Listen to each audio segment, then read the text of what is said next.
आर्टिस्टों का काम डिटेल्स को देखना नहीं, डिटेल्स को इग्नोर करना होता है, क्योंकि डिटेल्स एक साल का बच्चा भी देख सकता है।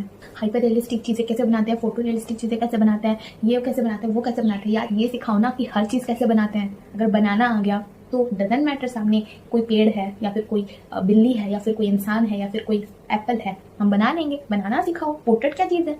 हर चीज़ को पहले स्ट्रेट लाइंस में देखना सीखो, पहले देखना सीखो, क्योंकि आर्टिस्ट वही बनाता है जो वो देखता है। ये देखना सीखो कि आप देख कैसे रहे हो। Hello guys, welcome back to my YouTube channel. This is Sanchari Sahu और आज हम एक बहुत ही इंपॉर्टेंट टॉपिक पे बात करने वाले हैं, वो है स्केचिंग।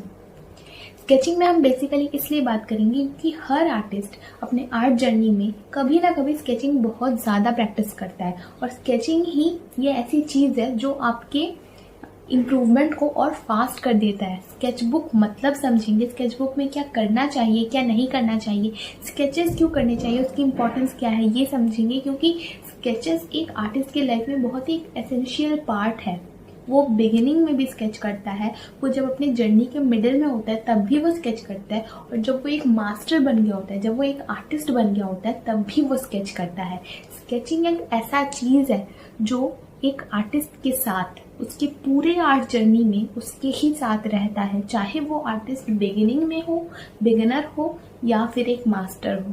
तो आज मैं एक डेमो भी दूंगी आप लोगों को और ये समझाने की कोशिश करूंगी कि जब आप स्केच करो तो क्या क्या चीज़ों को अपने माइंड में रखना चाहिए, क्योंकि स्केचिंग इम्पॉर्टेंट है, पर स्केचिंग को भी समझ कर करना होता है कि हम उसको क्यों कर रहे हैं, किस लिए कर रहे हैं, उसकी रीज़न क्या है, हम उस स्केचिंग से क्या सीखने वाले हैं। हर स्केचिंग के पीछे एक इंटेंशन रहना ज़रूरी है कि इस स्केचिंग में हम किस चीज़ पे फोकस करेंगे। तो इन सारे पॉइंट्स पे हम धीरे धीरे करके आगे बढ़ेंगे और डेमो भी दूंगी ताकि आप लोगों को और थोड़ा अच्छे से समझ आए क्या मैं समझाना चाहती हूँ आप लोगों को।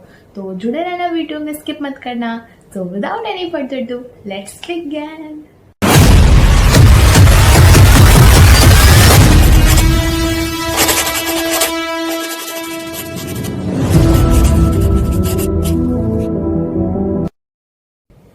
दोस्तों, हम जब भी स्केचिंग करते हैं हम बेसिकली रैंडमली स्केच करते हैं। जो भी दिख गया हम स्केच कर ले, मतलब हमें हमारा स्केच करने के पीछे कोई मोटिव नहीं रहता, जो कि बहुत ही गलत है। हर स्केच को समझ कर करना होता है और उसके पीछे कोई रीज़न रहना चाहिए कि अगर इस एक कप को मैं बना रही हूँ तो उस ड्राइंग से मैं स्पेशली क्या सीखना चाहती हूँ। स्केचबुक को सजाया नहीं जाता, स्केचबुक में सीखा जाता है। स्केचबुक किसी को दिखाने के लिए नहीं बनता, स्केचबुक अपने पर्सनल यूज़ के लिए, सीख के लिए बनता है। हम वहाँ पे एक्सपेरिमेंट्स करते हैं, हम वहाँ पे नई नई चीज़ें सीखते हैं, नई नई चीज़ों को जानते हैं। जो चीज़ें हमें प्रॉब्लम ला रही है हमारे एक फाइनल वर्क को बनाने में, जिन चीज़ों को समझने में थोड़ी सी दिक्कत आ रही है, चाहे वैल्यू स्टडी हो गई, लाइट एंड शेडो की, हर चीज़ों को स्ट्रेट लाइन्स में कन्वर्ट करने की बात हो गई, या फिर रैंडम शेप्स देखने की बात हो गई हर चीज़ों में, फिर कर्व्स ऐड करने की बात होगी, कुछ भी हो गई, प्राइमरी लेवल हो सेकेंडरी लेवल हो, कोई भी अगर कलर्स में भी हमें दिक्कत आ रही है तो वो हमें स्केचिंग का पार्ट है कि हम वहाँ पे अपनी गलतियों को सुधारेंगे। पहले गलतियाँ करेंगे, देन उस गलतियों को समझेंगे, देन उस गलतियों को सुधारेंगे, और यही एक प्रोसेस होता है जो हमें स्केचिंग में फॉलो करना होता है। बट आजकल के जनरेशन में सब स्केचिंग में स्केचबुक बनाते हैं एक, जिसको वो सजाने लगते हैं। सेलिब्रिटीज़ की पोर्ट्रेट्स हो गई, फिर कोई हाइपर रियलिस्टिक काम्स हो गए, वो सब करते हैं और स्केचबुक को सजाते हैं, फिर दिखाते हैं देखो देखो मैंने ये कितने सारे स्केचेस करे। वो स्केचेस के पार्ट हैं ही नहीं। अगर हम डिटेल्स कर रहे हैं, अगर हम शो ऑफ के लिए, किसी को दिखाने के लिए, शो ऑफ की बात नहीं है, अगर किसी को दिखाने के लिए हम कोई आर्ट अगर बना रहे हैं तो पहले तो वो स्केचिंग नहीं है। इस बात को समझ लेना। स्केचिंग का मतलब क्या है ये समझना भी बहुत ज़्यादा ज़रूरी है, क्योंकि हम कुछ भी बना देंगे और उसको स्केचिंग का नाम देंगे, नहीं चलेगा ना। दोस्तों, कहते हैं nature is the biggest artist. कुदरत में इतनी सारी चीज़ें हैं सीखने के लिए, पर हम उसको इग्नोर करते हैं। अगर आपके सामने एक पेड़ रखी है तो आप उससे इतना कुछ सीख सकते हो जिसकी कोई लिमिट नहीं है, बट हम भाग रहे हैं how to draw portrait, how to draw hyper realistic eye, how to draw this, how to draw that, how to draw whatever. भागो नहीं, भटको नहीं, चीज़ों को पहले सिंप्लीफाई करो कि स्केच होता क्या है। स्केच वो चीज़ होती है जो हमें कुछ सिखाती है, जिसमें हम गलतियाँ करने से डरते नहीं है। स्केच बुक एक हमारा कंफर्टेबल स्टेट होता है जहाँ पे हम गलतियाँ कर सकते हैं, जहाँ पे अगर हम गलतियाँ करें तो कोई हमें जज नहीं करेगा, क्योंकि वो किसी को दिखाने के लिए नहीं होता। वो अलग बात है कि जब आप हाई लेवल पे चले जाते हो, मास्टर लेवल पे, आर्टिस्ट लेवल पे चले जाते हो, तो आपकी स्केचिंग भी इतनी सुंदर हो रही होती है या फिर इतनी सही हो रही होती है कि आप उसको भी शोकेस कर सकते हो, दिखा सकते हो, और आपकी स्केचिंग भी लाखों की, करोड़ों की बिक सकती है। बट उस लेवल पे जाने के बाद तब उसने की क्यों बिकती है? क्योंकि उस स्केचिंग की वैल्यू उतनी नहीं है, आपकी वैल्यू है। इसीलिए कहते हैं आर्ट नहीं बिकता, आर्टिस्ट बिकता है। आर्टिस्ट की अगर पर्सनल ब्रांडिंग हाई हो, जबरदस्त हो, तो उसकी स्केचिंग भी करोड़ों में बिकेगी। बट अगर आपकी पर्सनल ब्रांडिंग नहीं है, अगर आपको कोई नहीं जानता, तो आपकी हाइपर रियलिस्टिक काम भी नहीं बिकेगी। इसीलिए इन चीज़ों को समझना बहुत ज़्यादा ज़रूरी है, अपने पर्सनल ब्रांडिंग में काम करना ज़रूरी है। खैर वो तो दूसरा टॉपिक है, स्केचिंग पे लौटते हैं। दोस्तों, ड्राइंग जो है ना, वो एक विजुअल आर्ट का फॉर्म है। विजुअल आर्ट मतलब जो हमें दिख सकती है, जो विजुअल से कनेक्टेड है, जिसको हम देख कर सीखते हैं। इसीलिए ये बहुत ही एक अच्छी लाइन कही जाती है कि पहले देखना सीखो, क्योंकि हम हाथों से नहीं बनाते। हाथों से वो बनता है, वो तो एक मीडियम हो गया, बट फंडामेंटल्स को समझो। हर चीज़ की फंडामेंटल होती है। हम हाथों से नहीं बनाते, हम अपने आँखों से बनाते हैं। अगर आपको देखना आ गया तो आप बना लोगे। इसी पे एक रिसर्च भी हुई थी, जहाँ पे एक एमेच्योर को रखा गया था, एक बिगिनर को रखा गया था और एक मास्टर को रखा गया था, और उनको ऑब्जर्व किया गया था, वो सेम चीज़ को बना रहे थे। एमेच्योर जो बिगिनर था वो देख रहा था, बना रहा था, देख रहा था, बना रहा था, देख रहा था, बना रहा था। जो मास्टर था, देख रहा था, देख रहा था, देख रहा था, देख रहा था, फिर बना रहा था। और यही सबसे बड़ी डिफरेंस है। बिगिनर्स देखते नहीं हैं, ज़्यादा बनाते हैं। उनको लगता है ज़्यादा बनाने से हो जाएगा, प्रैक्टिस ही सब है। प्रैक्टिस सब नहीं है। प्रैक्टिस एक बहुत बड़ा रोल प्ले करता है, बट प्रैक्टिस बहुत कुछ है पर सब कुछ नहीं है। इसीलिए आपको देखना आना चाहिए। अगर आपको जाना इस साइड है और आप जा इस साइड रहे हो एकदम हाई स्पीड में, तो क्या वो आपकी काम आएगी? नहीं आएगी। आपको सही डायरेक्शन में जाना है। कंसिस्टेंसी मैटर करता है, कंसिस्टेंसी से ज़्यादा इवन कुछ नहीं मैटर करता, बट राइट डायरेक्शन भी मैटर करता है कि आपको करना क्या है। आप जो करना चाहते हो वो करने की सही तरीका क्या है। इसीलिए पहले देखना सीखो, फिर बना ऑटोमेटिकली पा जाओगे। अगर आपको देखना आ गया तो आप बना भी लोगे।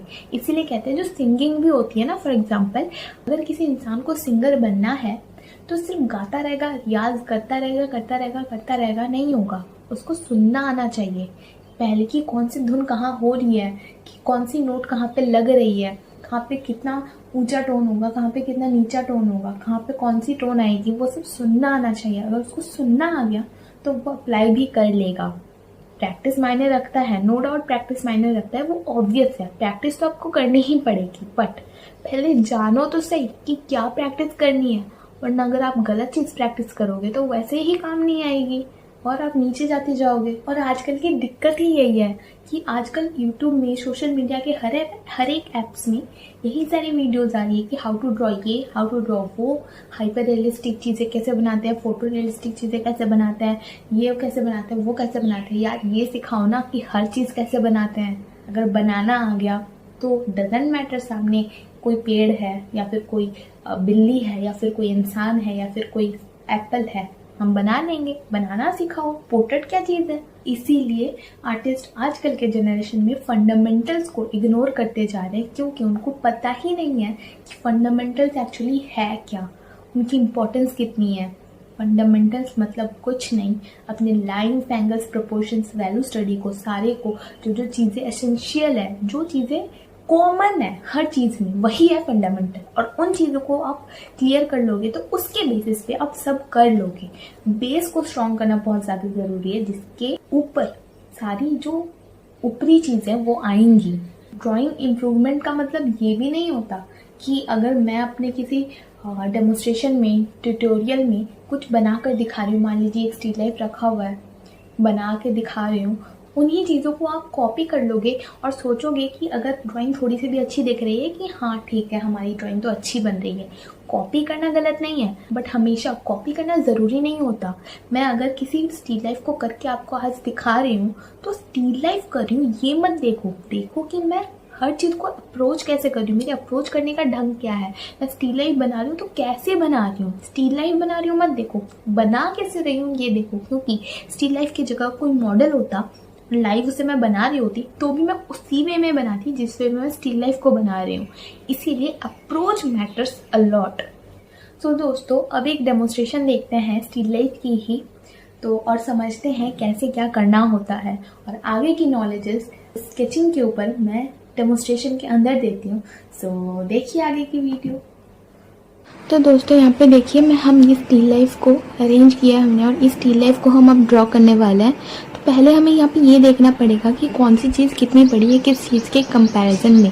कि जो ब्लैकबेरीज हैं ऊपर, ये दोनों कितने छोटे होंगे एज कम्पेयर टू इसके, या फिर ये हनी का जो बॉटल है इसके कितने पार्ट में ये आने वाला है।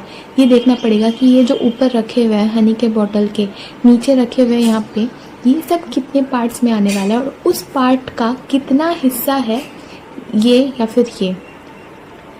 तो यहाँ पे कंपैरेटिव मेजरमेंट का बहुत बड़ा रोल है कि किस चीज़ के कंपैरिजन में कौन सी चीज़ कितनी बड़ी है और कितनी छोटी है। इसको मैंने आप लोगों को मेज़र करके भी दिखाया था कि ऐसे करके मेज़र करना होता है कि अगर ये मान लीजिए हनी का ढक्कन, बॉटल का ढक्कन देखते हैं, तो ये अगर ढक्कन इतना बड़ा हो तो ये हनी का बॉटल कितना आएगा, 1 2, मतलब इस हनी के बॉटल के ढक्कन का ये जो बॉटल है ये डबल है। ऐसे करके हमें पूरे कंपोजिशन को मेज़र करना होता है और देन देखना होता है कि कौन सी चीज़ कितनी बड़ी है और कितनी छोटी है। यहाँ पे देखिए दोस्तों, मैंने इस कंपोजिशन को बहुत बार अलग अलग एंगल से प्रैक्टिस करा है, जैसे कि आप लोग को दिख रहा है। इसको बस मैंने 1-2 बार नहीं करा है, इसको मैंने बहुत बार करा है अलग अलग एंगल से, क्योंकि थोड़ी सी भी एंगल चेंज हो जाती है तो जो सारी चीज़ों की एंगल्स है, प्रोपोर्शंस है, लाइन्स है, कंपैरेटिव मेजरमेंट्स भी है ना, वो भी चेंज हो जाता है। तो उन चीज़ों को समझना ज़रूरी है। यहाँ पे देखिए मैं सारे में मैंने सेम कलर नहीं करा है। हनी के बॉटल पे यहाँ पे ग्रीन नहीं था, बट इसको मैंने पूरे ग्रीन के शेड में ही कंप्लीट करा है। इसको मैंने सैप ग्रीन के शेड में कंप्लीट करा है, अगर आपको दिख रहा हो तो। ये सारी छोटी छोटी चीज़ें होती है स्टडीज़ के लिए, जहाँ पे देख रहे होते हैं कि कौन सी चीज़ कितनी बड़ी छोटी होती है।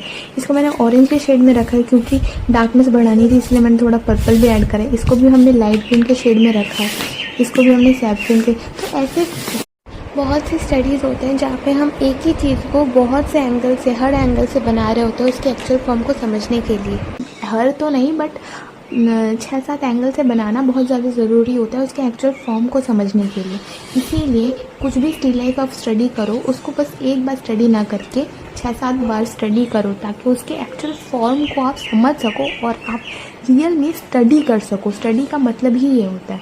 तो दोस्तों अगेन आज मैं इस कंपोजिशन को मैंने थोड़ा सा चेंज करा है कि जैसे यहाँ पे ब्लैकबेरीज देख रहे हैं और ये जो गार्लिक देख रहे हैं वो नहीं है, इनमें नहीं है वो, ठीक है।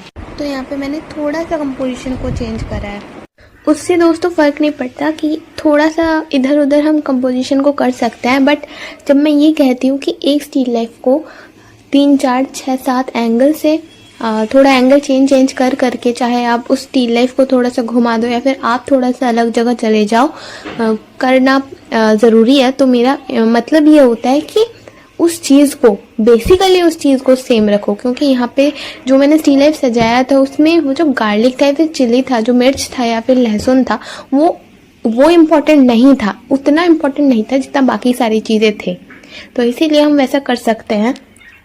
बाकी दोस्तों यहाँ पे जो अगेन मैंने कहा था स्टिल लाइफ मैं यहाँ पे ड्रॉ करके दिखा रही हूँ, तो इसी स्टिल लाइफ को आप अगेन कॉपी कर लो और समझो कि हाँ हमारी ड्राइंग तो अच्छी बन रही है, हमारी प्रैक्टिस अच्छे से हो रही है। ऐसा नहीं है, आप यहाँ पे मैं स्टिल लाइफ को बना रही हूँ तो उसका इंटेंशन क्या है पीछे का, ये देखिए मैं किस हिसाब से बना रही हूँ, क्योंकि यहाँ पे स्टिल लाइफ की जगह कुछ और होता तभी मैं इसी वे में बना रही होती। सारी चीज़ों को पहले स्ट्रेट लाइंस में कन्वर्ट करना होता है, जैसे कि मैंने करा, उसके बाद उसको धीरे धीरे उसमें कर्व्स ऐड करते हुए डिटेल्स नहीं वैल्यूज़ ऐड करनी होती है। और हम वैल्यूज़ भी इसीलिए ऐड करते हैं क्योंकि जब हम सिर्फ ड्राइंग कर रहे होते हैं ना तो हमें गलतियाँ शायद 5% दिखे, जब हम वैल्यूज़ ऐड कर दे तो उसी ड्राइंग में हमें गलतियां जो है वो 10% या 15% दिखने लगता है। वैल्यूज़ को ऐड करने से हमारी जो गलतियां हैं वो ज़्यादा हमें दिखने लगती है। अगर शेडिंग के पहले आपको गलतियां नहीं भी दिखे ना तो शेडिंग के बाद आपको पता चलेगा कि यार ये तो थोड़ा सा टेढ़ा लग रहा है। इसीलिए मैक्सिमम टाइम्स जब बिगिनर्स ड्राइंग करते हैं तो उनको जब डिटेल्स ऐड कर देते हैं उसके बाद लगता है कि यार आंखें तो थोड़ी ऊपर नीचे हो गई।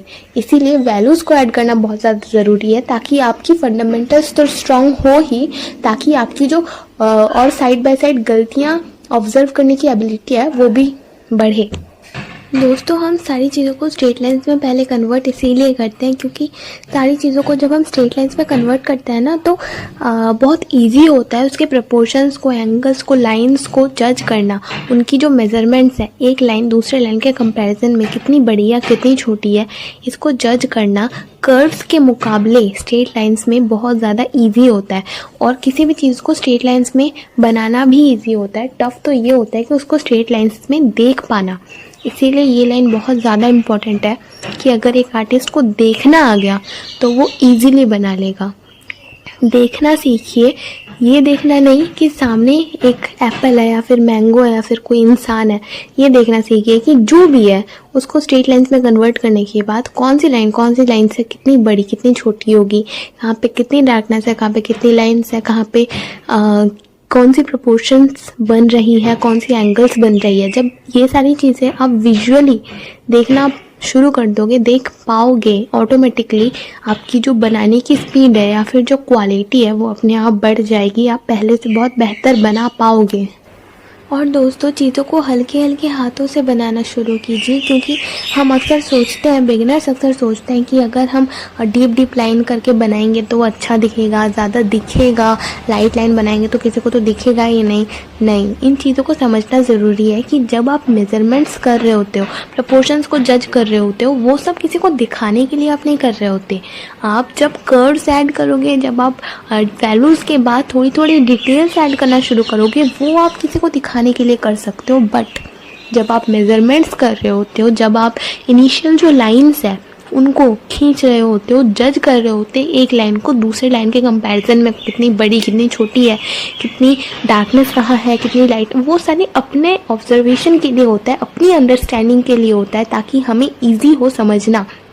इसीलिए इनिशियल स्टेज में हल्के हाथों से करना बहुत ज़्यादा ज़रूरी है। और स्केचिंग में इंटेंशन बहुत मैटर करता है। मैं ये स्केच कर रही हूँ अपने वैल्यू स्टडी के लिए, आप किस इंटेंशन से कर रहे हो? आप लाइंस को बेटर करने के लिए कर रहे हो कि सॉफ्ट लाइन होनी चाहिए, हम लाइंस को ऑब्जर्व करेंगे, या फिर आप अगर किसी की शेप्स को ऑब्जर्व करना चाहते हो कि इसको रैंडम शेप से बनाएंगे, तो वो भी स्केच है कि आप एक स्टिल लाइफ लो, उसके एकदम शुरुआती स्टेज में शेप्स को जज करो, रैंडम शेप्स को, कि अगर यहाँ पे एक बॉटल है तो वो किस शेप में आ रही है, बेसिक शेप, एग्जैक्टली वही बॉटल नहीं, बेसिक शेप को जज करो, दूसरे स्टिल लाइफ पे शिफ्ट करो, दूसरे किसी सब्जेक्ट पे शिफ्ट करो। तो ऐसे इंटेंशंस मैटर करता है कि मैं यहाँ पे वैल्यू स्टडी कर रही हूँ मतलब आपको भी वैल्यू स्टडी ही करना है, ये बात नहीं है। मैं कर रही हूँ तो क्यों कर रही हूँ, उस रीज़न को समझो ताकि आप उस रीज़न को समझते हुए अपनी एक रीज़न बना सको किसी भी चीज़ को स्टडी करने का, क्योंकि इंटेंशन बहुत ज़्यादा मैटर करता है। लाइट लाइंस बहुत ज़्यादा मैटर करता है। जब भी आप ड्रॉ करो लाइट लाइंस के सहारे ड्रॉ किया करो। जब प्लेसमेंट्स आप जज कर रहे हो, शेप्स देखो, धीरे धीरे रैंडम शेप्स देखना सीखो। और दोस्तों जब भी हम किसी चीज़ को लाइटली शुरू करते हैं ना, हल्के हल्के हाथों से, तो हमारे पास ये ऑप्शन रहता है कि हम लेयर्स और ऐड करें, क्योंकि हम लाइट अगर शुरू करें तो धीरे धीरे हम डार्कनेस बढ़ा सकते हैं, बट अगर हम डार्कनेस से ही शुरू करें तो हम लाइट नहीं आ पाएंगे, या फिर उतना लाइट उतने इजीली नहीं आ पाएंगे जितना हम अगर लाइट टू डार्क जाएंगे तब जा पाएंगे।